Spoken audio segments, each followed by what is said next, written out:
আল্লাহ নবী জানিয়ে দিলেন কোন বান্দা যখন আল্লাহ পাকে রুকু দেয়, আল্লাহ পাক তখন ফেরেশতাদেরকে বলে দেয়, ওরে আমার ফেরেশতারে, আমার বান্দা আমাকে রুকু দিয়েছে, আমি আল্লাহ আমার বান্দার রিজিকের কখনো অভাব দেব না।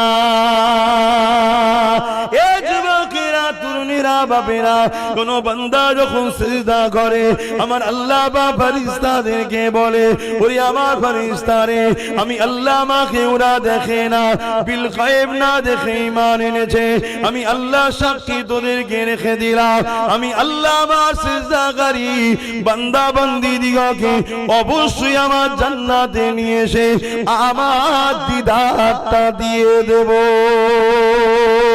এ যুবকেরা, তরুণেরা, আমার আম্মা জানেরা, বোনেরা, আল্লাহকে রুকু সিজদা দেন। হযরত মুসা আলাইহিস সালাম আল্লাহ পাকের সঙ্গে তুর পাহাড়ে কথা বলতে গেলে, কথা বলার পর আল্লাহ পাককে বলতে লেগেছে, ও রব্বি আল্লাহ পাক, আপনি আমার সঙ্গে কথা বলছেন, এই জমিনের উপরে আর কি কারো সঙ্গে কথা বলবে? আল্লাহ পাক বলেছিল, মুসা, আমার একদল বান্দা বান্দি আছে যারা আমি আল্লাহ আমার সঙ্গে কথা বলবে। এ মুসা, শুধু কথা বলবে তা নয়, তুমি কথা বলতে গেলে বেশি সময় পাও না, তারা যতক্ষণ খুশি কথা বলতে পারবে। এ মুসা রে, তুমি কথা বলতে গেলে তুর পাহাড়ে তোমাকে আসতে হয়, তারা যখন আমার সঙ্গে কথা বলবে তাদেরকে তুর পাহাড়ে কোনো জায়গায় আসতে লাগবে না, যে কোনো পবিত্র জায়গাতে আমি আল্লাহ আমার সঙ্গে কথা বলতে পারবে। ও হযরত মুসা রে, তুমি আমার সঙ্গে কথা বলছো, তোমার আমার বিচখানে কতটা দূরত্ব? 70,000 নূরের পর্দা রয়েছে, একটা পর্দা দিয়ে আর একটা পর্দা 10,000 বা 70,000 বছরের রাস্তা। ও হযরত মুসা রে, আমার একদল স্পেশাল বান্দা বান্দি রাখা আছে, তারা যখন আমার সঙ্গে কথা বলবে তাদের আর আমার বিচখানে কোনো পর্দা থাকবে না, 70,000 নূরের পর্দা সরিয়ে দেওয়া হবে, একদম কাছে কাছে, সামনাসামনি, কাছে কাছে কথা বলতে লাগবে। হযরত মুসা আলাইহিস সালাম বললেন, আল্লাহ পাক আমাকে সেই বান্দা দিয়ে দলভুক্ত করো। আল্লাহ বলল, হবে না, আমার স্পেশাল রাখা আছে। আল্লাহ পাক তবে কি জানতে পারি তারা কারা হবে? আমার আল্লাহ পাক জানিয়ে দিলেন, ও হযরত মুসা, তারা হলো আমার বন্ধু নবী মুহাম্মদ রাসূলের উম্মত, উম্মতি হবে। তারা যখন নামাজ পড়বে আমি আল্লাহ আমার জন্য দাঁড়াবে, যেখানে খুশি দাঁড়াতে পারে। এই জমিনকে আমাদের জন্য মসজিদ বানিয়েছে, তবে জামাতের জন্য আমরা বাইতুল্লাহ আল্লাহর ঘর বানিয়েছি, কেননা ওখানে নির্দিষ্ট জায়গাতে আমরা একত্রিত হয়ে পড়ব, 27 গুণ সওয়াবটা বেশি পাবো। কিন্তু মনে রাখবে, যে কোনো পবিত্র জায়গায় দাঁড়িয়ে যে খুশি যেখানে খুশি নামাজ পড়তে পারে, কারণ এই জমিনটা হলো আল্লাহ আমাদের জন্য মসজিদ বানিয়ে দিয়েছে। ওই নামাজে যখন তুমি আমি দাঁড়িয়ে যাব, আল্লাহু আকবার বলে নিয়ত করে, তখন 70,000 নূরের পর্দা সরিয়ে দিয়ে আল্লাহ পাক কুদরতি ভাবে একেবারে কাছে চলে আসে। আল্লাহ নবী তাই জানিয়ে দিলে, এ আমার উম্মত, উম্মতি রে, তোরা যখন মাথাটা নত করবি, তোদের কপালটা মাটিতে পড়লে মাটি থাকে, তোদের কপালটা মার্বেলে নামাজ পড়লে মার্বেল থাকে, কিন্তু আমি মুহাম্মদ রাসূল বলে দিয়ে যা, তোদের কপালটা আমার আল্লাহ পাকের কুদরতি কদমে পড়ে যায়। আরো জোরে বলুন সুবহান।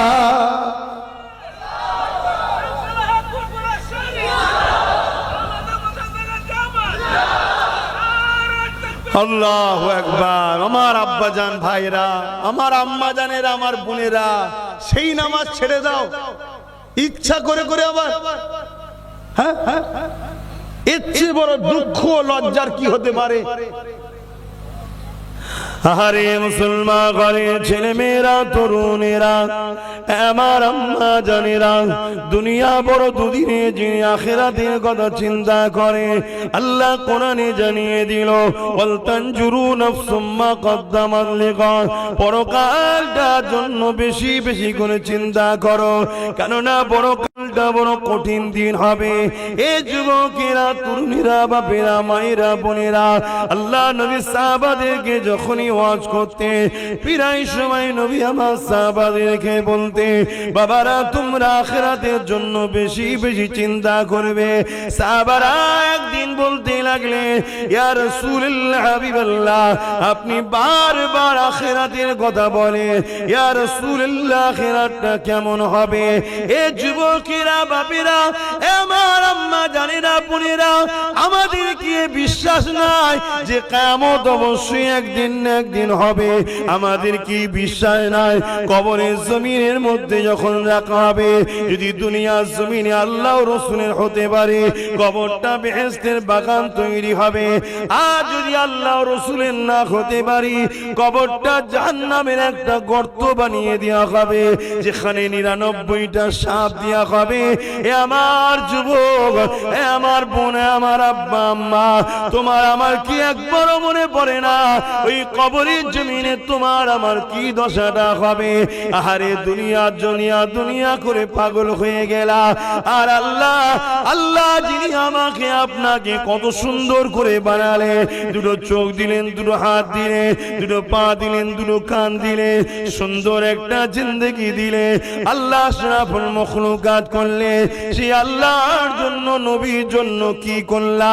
এ যুবকেরা, এ আমার নবী পাকের প্রেমিকেরা, এখনো সময় আছে, পরিবর্তন হও, আল্লাহর দিকে ফিরে আসো, নবীর দিকে ফিরে আসো, মসজিদগুলোকে আবাদ করো, কোরআনের শিক্ষা আলোচনা করো, কোরআনের মাহফিল বানাও, সেখানে জমে জমে জমে জমে আল্লাহ পাক তোমার আমার জন্য কি মেসেজ পাঠিয়েছে, ওই মেসেজ বেশি বেশি করে জানো।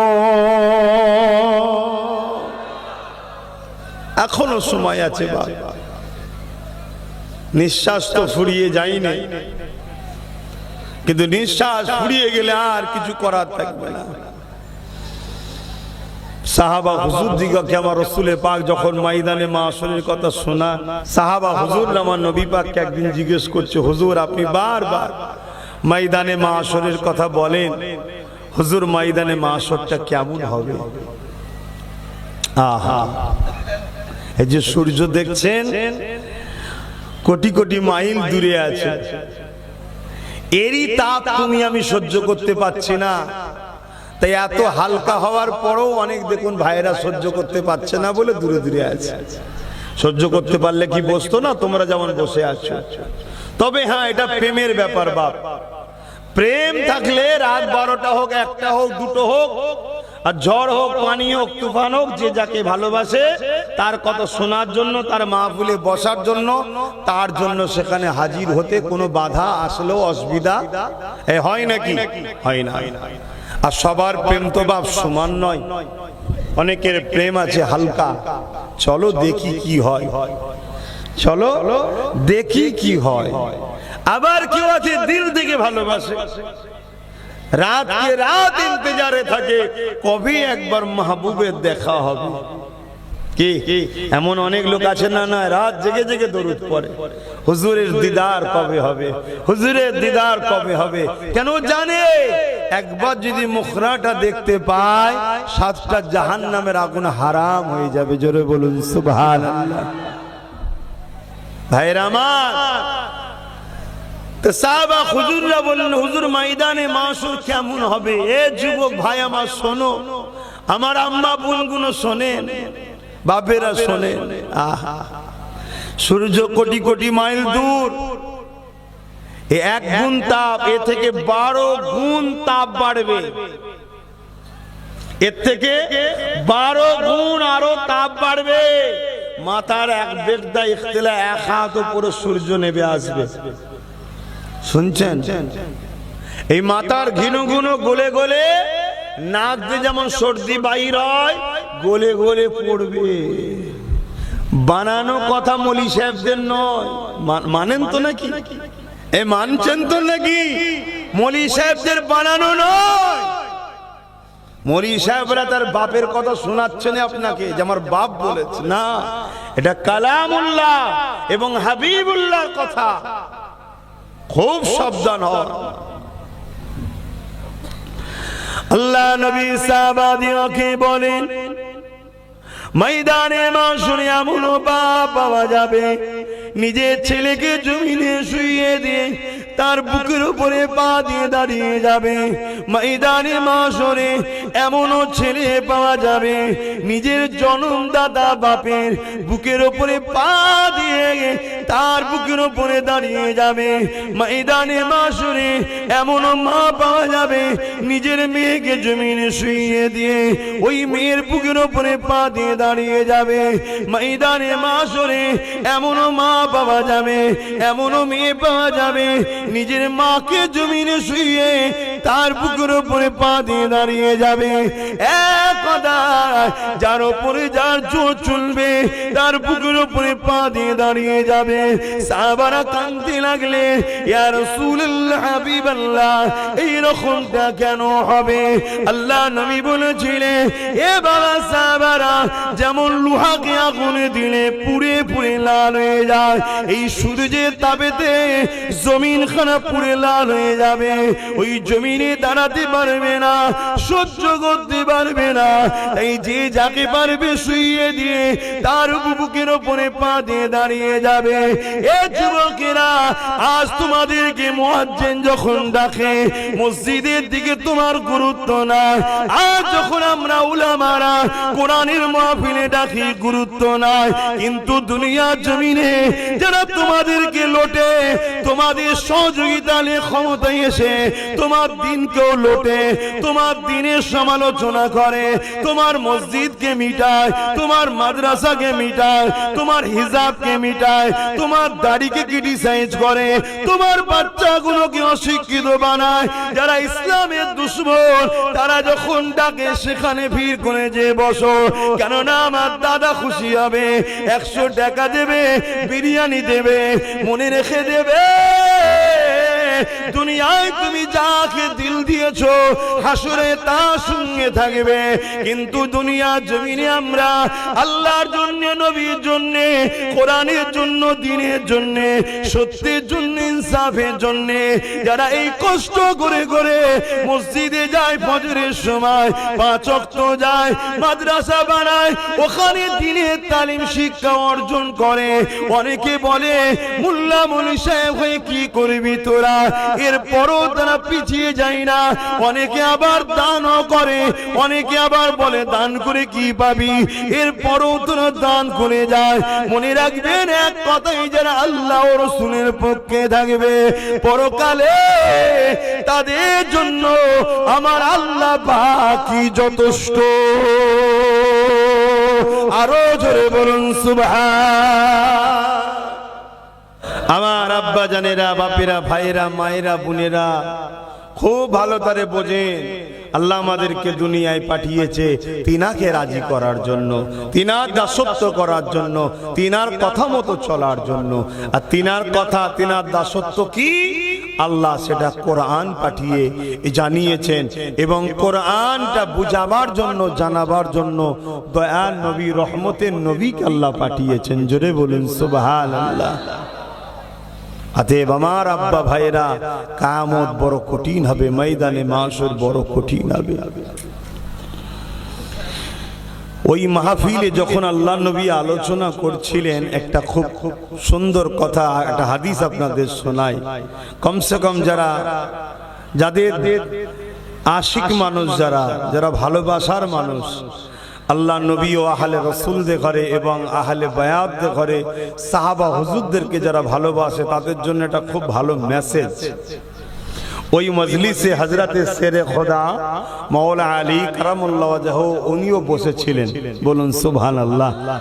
আল্লাহ নবী যখন এই কথা বলছেন যে ময়দানে মাশর এত কঠিন হবে, হযরতে মাওলা আলী শেরে খোদা রাদিয়াল্লাহু তাআলা আনহু হুজুর উঠে দাঁড়িয়ে বললেন, ইয়া রাসূলুল্লাহ, হুজুর আপনি যদি ইজাজত দেন আমি কিছু কথা বলবো। আল্লাহ নবী বললেন, বলো। হুজুর এই কঠিন দিনে আমাদের কি হবে, আমাদের কি হবে? আল্লাহ নবী বলেছিলেন, শোনো আলী, তুমি আমি, ভালো করে শুনবে, তুমি আমি হাসান হোসেন আর ফাতেমা আল্লাহর আরশের ওই উপরে ওই দিন জান্নাতি খানা খাবো। জোরে বলুন সুবহানাল্লাহ, আরো জোরে বলুন সুবহানাল্লাহ। নারী দিবে আহা, তুমি আমি হাসান হোসেন ফাতেমা জাহরা 5 পাঞ্জাতন, আমরা জান্নাতি খানা খাবো আল্লাহর আরশ আজিমের উপরে। আমাদের জন্য বিচারের দিন, আহলে বায়াতদের জন্য, রাসূলের জন্য, হাসান হোসেন খাতুনে জান্নাতের জন্য ওদিন মেহমানদারির দিন থাকবে। জোরে বলুন সুবহানাল্লাহ। আমরা তো সেসব মানুষ তিনাদেরকে আস্তে আস্তে ভালোবাসাটাও ছেড়ে দিয়েছি। আছে আপনাদের অন্তরে মহব্বত, হাসান হোসেন হুজুরের মহব্বত আছে? হাত তুলে সাক্ষী দেন মহব্বত আছে? জোরে লম্বা করে হাত তুলে মহব্বত আছে? আহলে বায়াতদের ভালোবাসেন, খাতুনে জান্নাতকে পিয়ার করেন? আলহামদুলিল্লাহ। মনে রাখবেন, আপনারা কোন আকীদার মধ্যে আছেন জানি না, তবে বড় পাওয়ারের সাথে বলছি, যাদের দিলে পাক পাঞ্জাতনের মহব্বত নেই, হাসান হোসাইনের মহব্বত নেই, খাতুনে জান্নাতের মহব্বত নেই, ভালোবাসা নাই, ও দিলে ঈমান নাই, জান্নাত যেতে পারবে না তারা কোনোদিন। ভালোবাসবেন, এনাদেরকে পিয়ার করবেন, ইনাদের সাদকায় তো আল্লাহ আমাদেরকে নাজাত দেবে। বলুন সুবহানাল্লাহ। আহা, হযরত আলী সঙ্গে সঙ্গে আর একটা কথা জিজ্ঞাসা করলেন, ইয়া রাসূলুল্লাহ হাবিবাল্লাহ, হুজুর আমাদের ভালোবাসার মানুষরা কোথায় থাকবেন?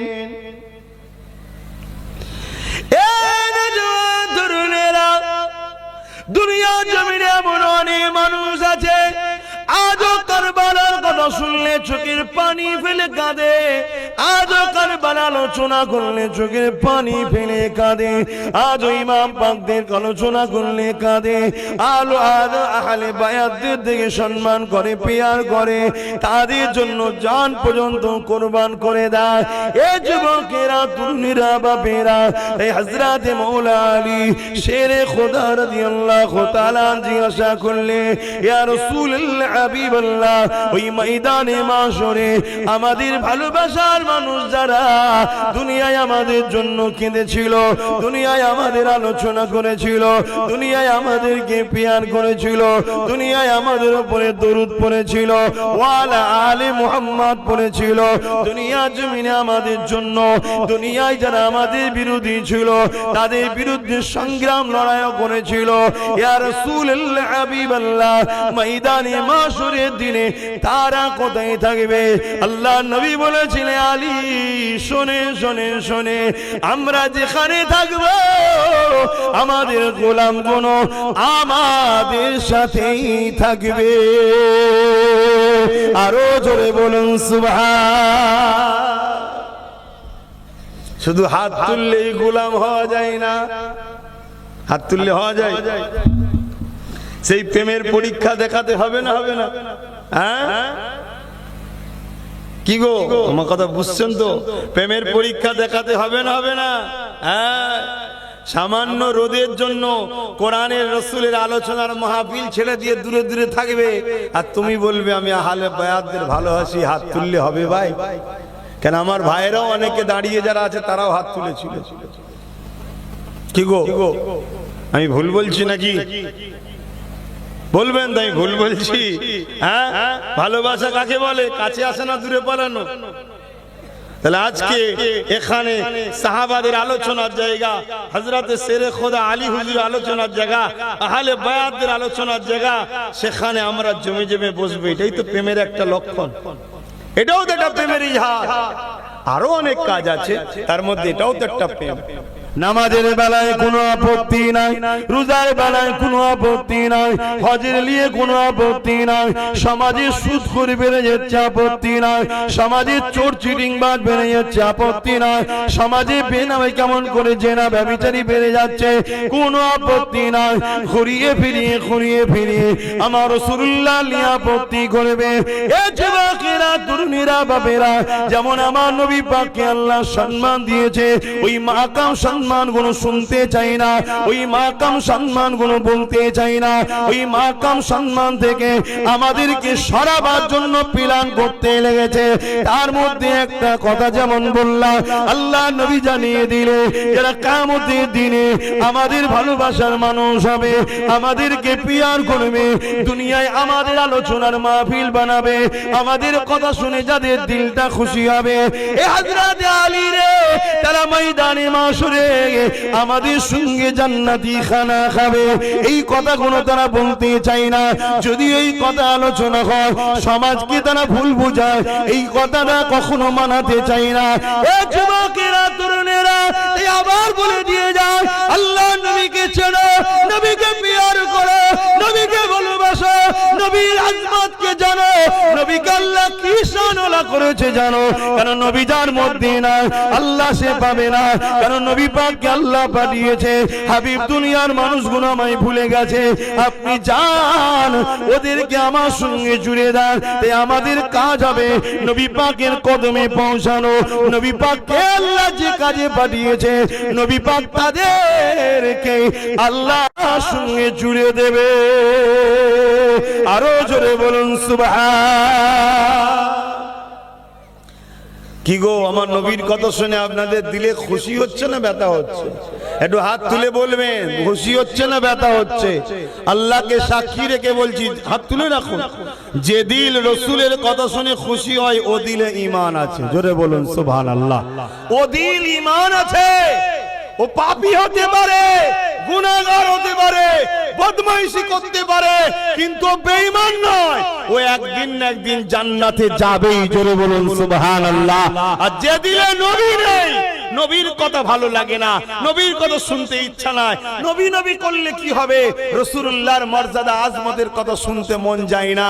মনে রাখবে, দুনিয়ায় ওকে যতই লোক মনে করুক তাহাজ্জুদ গুজার, হাজী সাহেব, হুজুর সাহেব, পীর সাহেব, মুফতি সাহেব, ওর মধ্যে নাজাত কোনোদিন নাই। জাহান্নামে যে ঢুকবে আর বেরোবে না। আর ভুল করেছে, কিন্তু নবীর প্রেম ভালোবাসা আদব মর্যাদা রয়েছে, জাহান্নামে ঢুকবে, আল্লাহ ঈমানের জন্য বার করবে একদিন। জোরে বলুন সুবহানাল্লাহ। আর আল্লাহ পাক নাও ঢুকাতে পারে আবার। কেন? কিয়ামতের দিন রাসূলে পাক দাঁড়াবে না, দাঁড়াবে না। আরে বলুন হ্যাঁ কি না? আরে মানেন হ্যাঁ কি না? এই চিনার লক্ষণ বলে গেলাম। কিছু মানুষ দেখবেন সমাজে রাসূলের শাফাআত নিয়ে আমাদেরকে শিখাতে চাই না, নবীর শাফাআত শিখাতে চাই না। বড় দুঃখের বিষয়। এগুলো আমাদের লক্ষ্য ঈমানকে বার করলি। আমাদের ঈমান বেরোলে কি হবে ভাই? ওই যারা ইসলাম মিটাচ্ছে তারা আমাদের ঘরে জন্ম আঁকতে চাইবে, আমরা জিততে আর পারবো না। আর ঈমান থাকলে কানা খোঁড়া ল্যাংড়া যাই হই, ফতে আমাদেরই হবে। জোরে বলুন সুবহানাল্লাহ। আল্লাহ নবী, নবী দয়া নবী, নবী আমার আরশে আজিমের উপরে থাকবেন।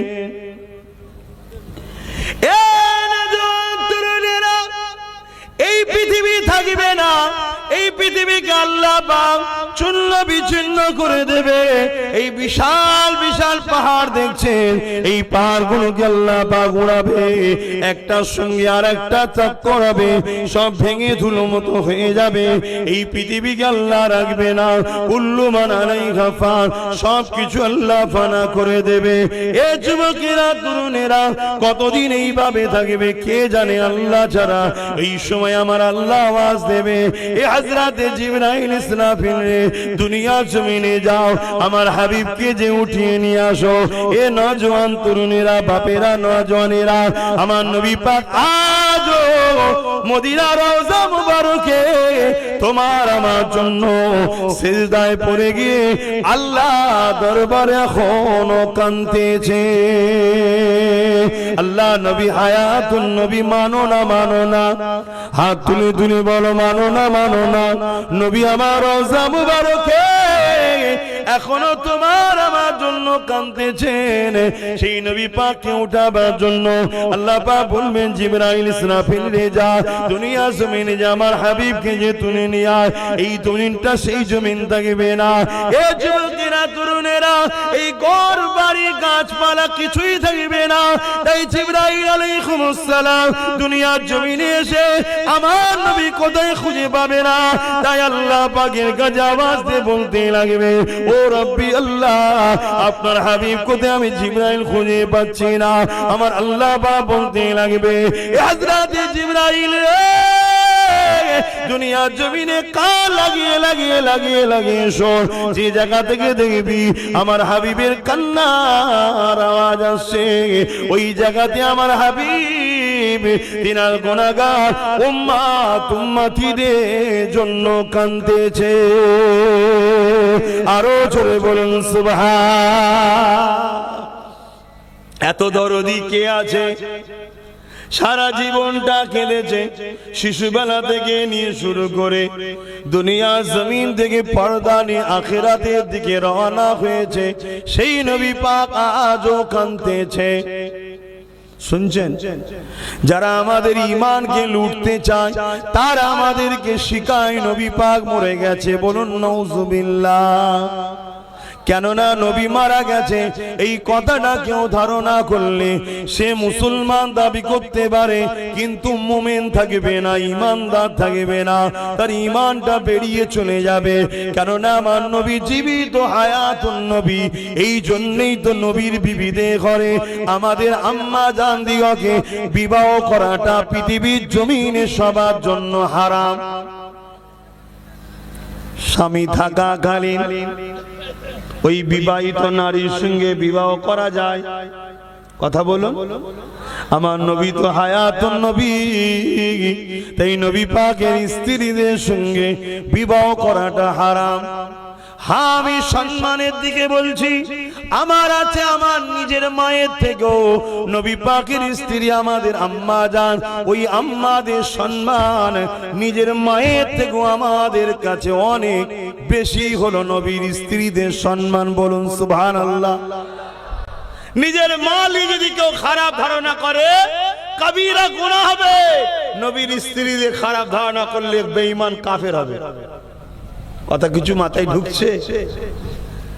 নবীকে ভালোবাসেন। বারবার বলছি যুবকরা, এই যে মুসিবত চারিদিকে মেঘলার মতো ঘিরছে, এ থেকে বাঁচার একটাই রাস্তা আছে বাপ। কেন আমরা সব হাতছাড়া করে ফেলেছি? একটাই রাস্তা আছে, আমেনার লালকে ধরুন, নবী পাককে পিয়ার করুন, রসুলের মোহাব্বত করুন, নবীর উপরে দরুদ বেশি বেশি করে পড়ুন। নবী পাক যে নামাজের জন্য কেঁদেছে, আল্লাহ নবী যখন সেজদায় পড়ে যেত মক্কার জালিমরা নবী পাকের পিঠে পচা দুম্বার ভুঁড়ি পর্যন্ত চাপিয়ে দিত, আমার নবী সেজদায় পড়ে পড়ে কাঁদতো। নবী পাক সাল্লাল্লাহু আলাইহি ওয়াসাল্লাম বলেছেন, নামাজ হলো আমার চোখের ঠান্ডা, সেই নামাজটাকে ছেড়ে দিও না। যুবক, আল্লাহ তো 24 ঘন্টায় ডেইলি একটাই তো কাজ দিয়েছে, 5 ওয়াক্ত নামাজ। আর কি কাজ দিয়েছে বলুন? একটাই তো কাজ, 5 ওয়াক্ত নামাজ। হজ তো জীবনে একবার, রোজা তো বছরে একবার, আর হজ শুধু ধনী লোকদের জন্য, গরিবদের তো নিমাপ। কথা মাথায় ঢুকছে? তো যে আল্লাহ আমাদেরকে এত সুন্দর করে বানালো, সেই আল্লাহকে সেজদা করুন, রুকু দেন। আহা, আল্লাহ নবী জানিয়ে দিলেন, কোন বান্দা যখন আল্লাহ পাকে রুকু দেয়, আল্লাহ পাক তখন ফেরেশতাদেরকে বলে দেয়, ওরে আমার ফেরেশতারে, আমার বান্দা আমাকে রুকু দিয়েছে, আমি আল্লাহ আমার বান্দার রিজিকের কখনো অভাব দেব না। এ যুবকেরা, তরুণীরা, বাপেরা, কোন বান্দা যখন সিজদা করে আমার আল্লাহ বা ফেরেশতাদেরকে বলে, ওরে আমার ফেরেশতারে, আমি আল্লাহ আমাকে ওরা দেখে না, বিল গায়েব না দেখে ঈমান এনেছে, আমি আল্লাহ সাক্ষী তোদেরকে রেখে দিলাম, আমি আল্লাহ আমার সিজদাকারী বান্দা বান্দি দিগকে অবশ্যই আমার জান্নাতে নিয়ে এসে আমার দিদারটা দিয়ে দেব। এ যুবকেরা, তরুণেরা, আমার আম্মা জানেরা, বোনেরা, আল্লাহকে রুকু সিজদা দেন। হযরত মুসা আলাইহিস সালাম আল্লাহ পাকের সঙ্গে তুর পাহাড়ে কথা বলতে গেলে, কথা বলার পর আল্লাহ পাককে বলতে লেগেছে, ও রব্বি আল্লাহ পাক, আপনি আমার সঙ্গে কথা বলছেন, এই জমিনের উপরে আর কি কারো সঙ্গে কথা বলবে? আল্লাহ পাক বলেছিল, মুসা আমার একদল বান্দা বান্দি আছে যারা আমি আল্লাহ আমার সঙ্গে কথা বলবে। এ মুসা শুধু কথা বলবে তা নয়, তুমি কথা বলতে গেলে বেশি সময় পাও না, তারা যতক্ষণ খুশি কথা বলতে পারবে। এ মুসা রে, তুমি কথা বলতে গেলে তুর পাহাড়ে তোমাকে আসতে হয়। তারা যখন আমার সঙ্গে কথা বলবে তাদেরকে তুর পাহাড়ে কোনো জায়গায় আসতে লাগবে না, যে কোনো পবিত্র জায়গাতে আমি আল্লাহ আমার সঙ্গে কথা বলতে পারবে। ও হযরত মুসা রে, তুমি আমার সঙ্গে কথা বলছো, তোমার আমার বিচখানে কতটা দূরত্ব? 70,000 নূরের পর্দা রয়েছে, একটা পর্দা থেকে আর একটা পর্দা 10,000 বা 70,000 বছরের রাস্তা। ও হযরত মুসা রে, আমার একদল স্পেশাল বান্দা বান্দি রাখা আছে, তারা যখন আমার সঙ্গে কথা বলবে তাদের আর আমার বিচখানে কোনো পর্দা থাকবে না, 70,000 নূরের পর্দা সরিয়ে দেওয়া হবে, একদম কাছে কাছে সামনাসামনি কাছে কাছে কথা বলতে লাগবে।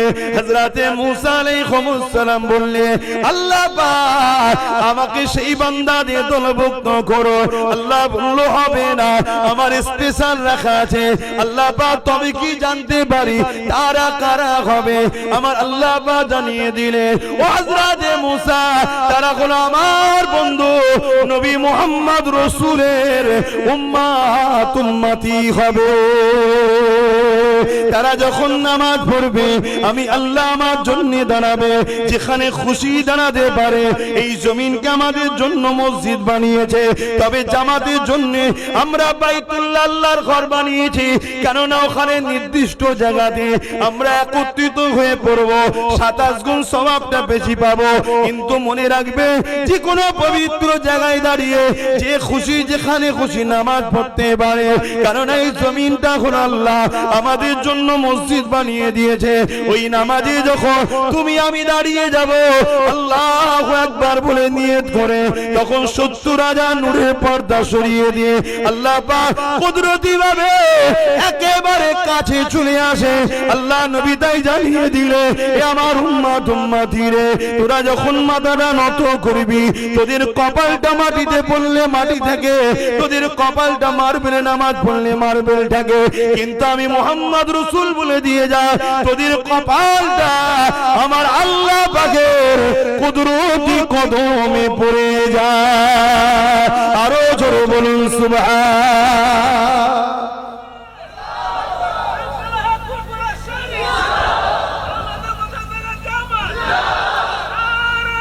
আল্লাহু আকবার। আমার আব্বা জান ভাইরা, আমার আম্মা জানেরা, আমার বোনেরা, সেই নামাজ ছেড়ে দাও ইচ্ছা করে করে। আবার হ্যাঁ, এর চেয়ে বড় দুঃখ লজ্জার কি হতে পারে?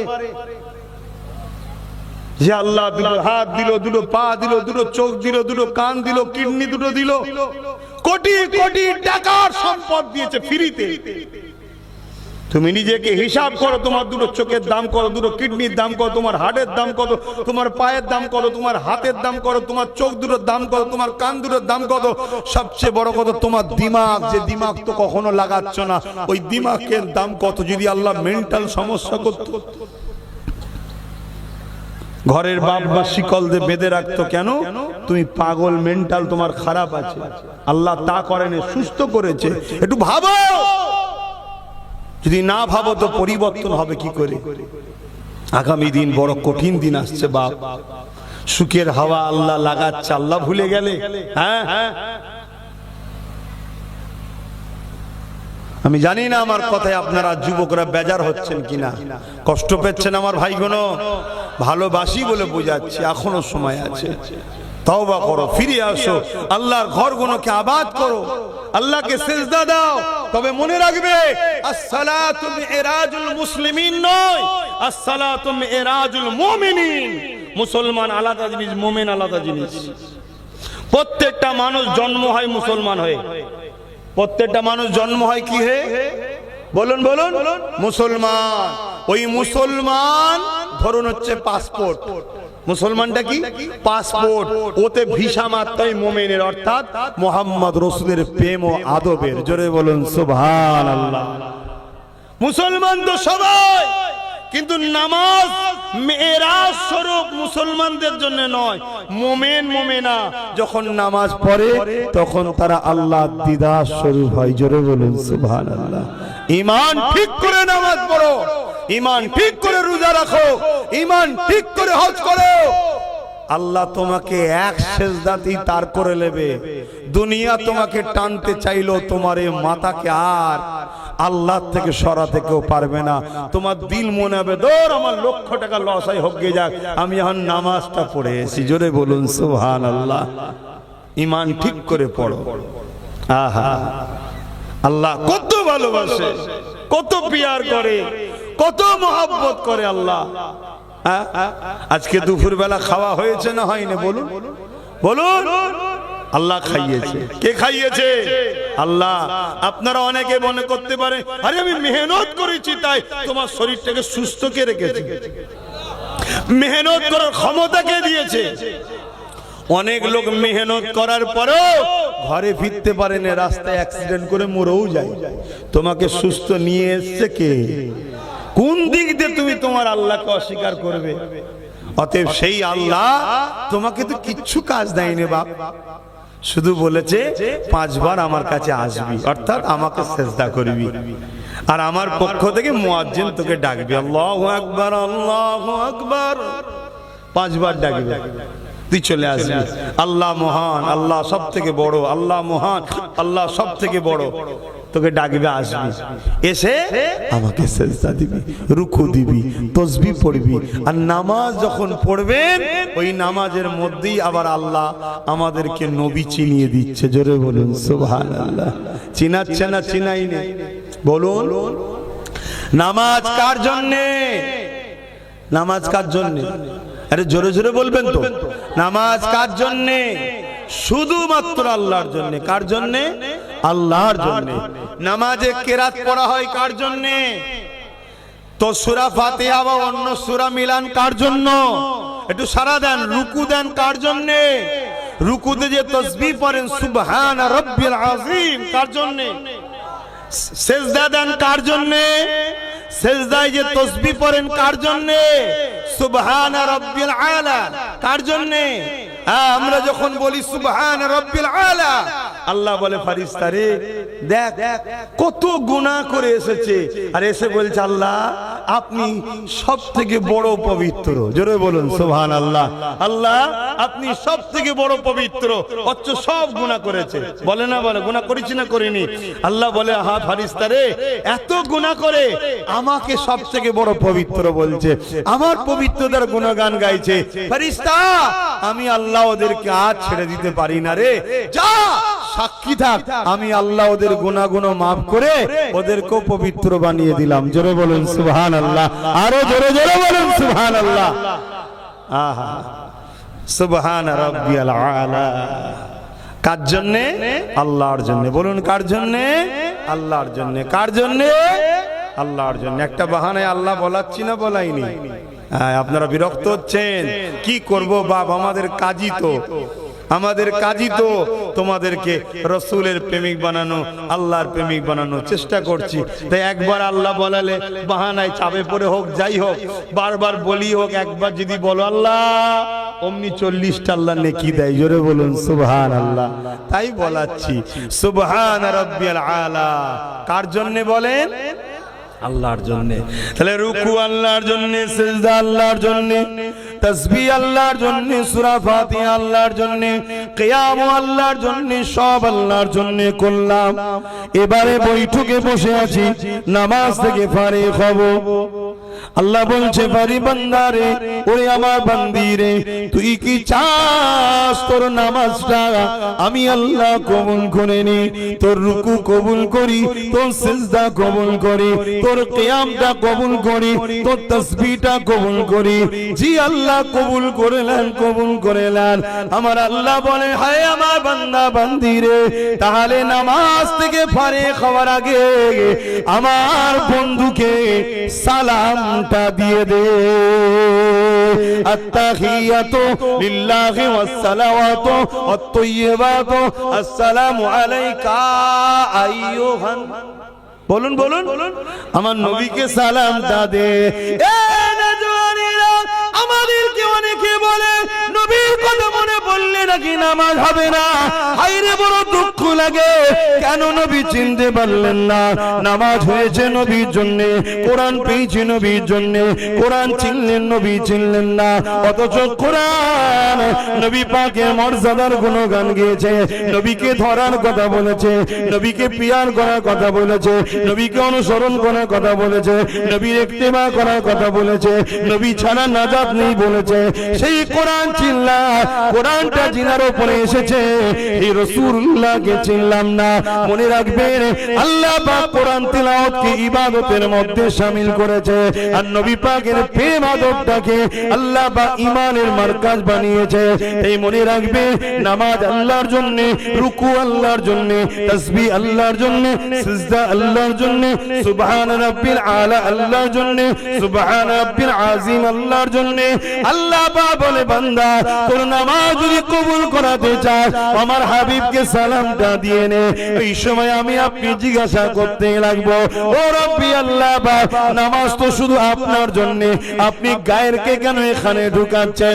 নবীকে কেন এখানে ঢুকাচ্ছেন? নবীকে কেন এখানে আনছেন? আমার আল্লাহ জানিয়ে দিলে দুনিয়ার মানুষ শুনে রেখে দে, নবী আমার গায়ের নয়, নবী আমার পর নয়, নবী আমি আল্লাহ আমার আপন। আরো জোরে বলুন সুবহানাল্লাহ। যে আল্লাহ নামাজে নবীকে পর্যন্ত বাদ দেয়নি, কোরআনে নবীকে বাদ দেয়নি, আজানে নবীকে বাদ দেয়নি, তাওরাতে নবীকে বাদ দেয়নি, ইনজিলে নবীকে বাদ দেয়নি, জবুরে নবীকে বাদ দেয়নি। যেখানে আল্লাহ আল্লাহ আল্লাহ আল্লাহ, সেখানে নবী মুহাম্মদ রাসূলুল্লাহকে আল্লাহ রেখেছে। কিন্তু বড় দুঃখের বিষয়, আমাদের ঈমানকে চুরি করার জন্য কলেমা থেকে নবীর নামকে বাদ দিবার ষড়যন্ত্র চলছে। লা ইলাহা ইল্লাল্লাহ শুধু বলো, মুহাম্মদ রাসূলুল্লাহ বলা যাবে না। নাউযুবিল্লাহ মিন যালিক। মনে রাখবে, সারা জীবন যদি লা ইলাহা ইল্লাল্লাহ, লা ইলাহা ইল্লাল্লাহ, লা ইলাহা ইল্লাল্লাহ বলে যাও, মুহাম্মদ রাসূলুল্লাহ যদি না বলো, ঈমান কোনদিন হবে না। কেন? লা ইলাহা ইল্লাল্লাহ হলো খবর, মুহাম্মদ রাসূল হলো খবর দাতা। মুহাম্মদ রাসূলের উপরে বিশ্বাস হয়েছে বলেই তো না দেখে খবর আল্লাহকে মেনে নিয়েছি। আরো জোরে বলুন সুবহানাল্লাহ, আরো জোরে বলুন সুবহানাল্লাহ, নারে তাকবীর। আল্লাহ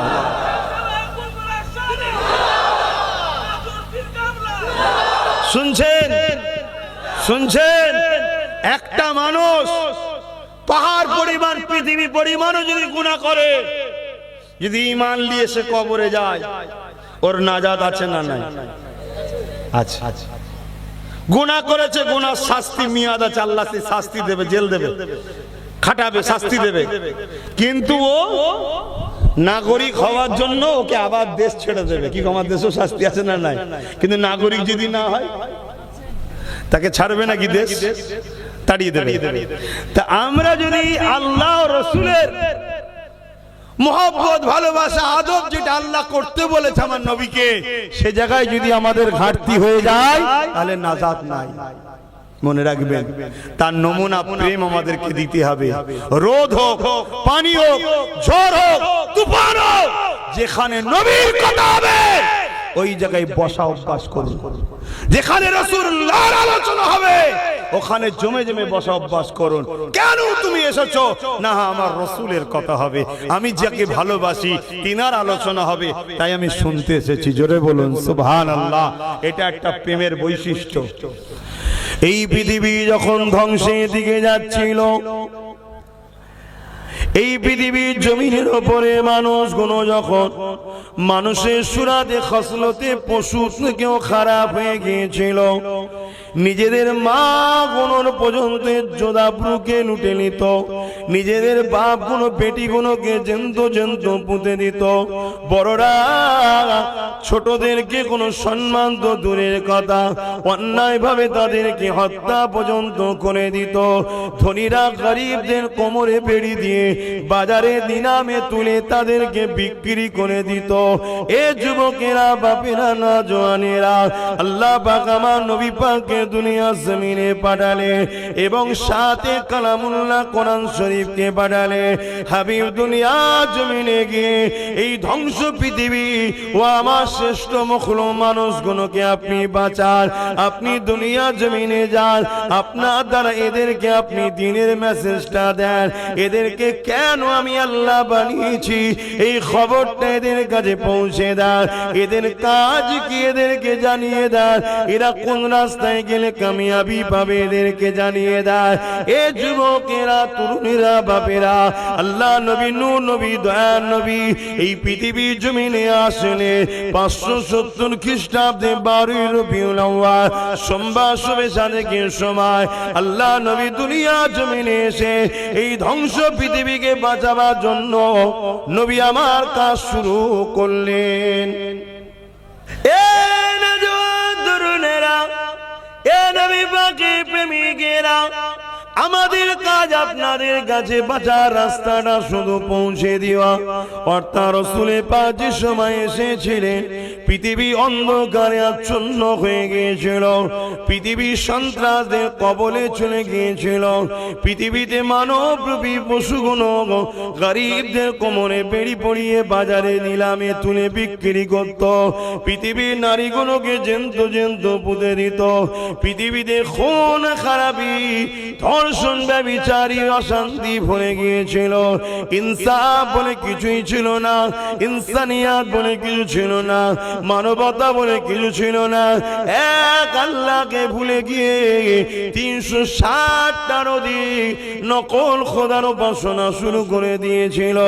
এই পৃথিবী যখন অশান্তি দাবানলে চলছে, এই পৃথিবী যখন ধ্বংসের দিকে গেছে, আল্লাহ রহমতের নবীকে পাঠিয়ে দিলে নবী আমার এই ধ্বংস পৃথিবীকে এবং দুনিয়া জমিনকে শান্তি, সভ্যতা, ইনসাফের শিক্ষা দিয়ে আল্লাহ নবী দুনিয়া জমিন থেকে বিদায় নিবার আগে মাত্র 23 বছরের মধ্যে তাম পৃথিবীর জমিনে শান্তি, সাম্য প্রতিষ্ঠিত করেছিলেন।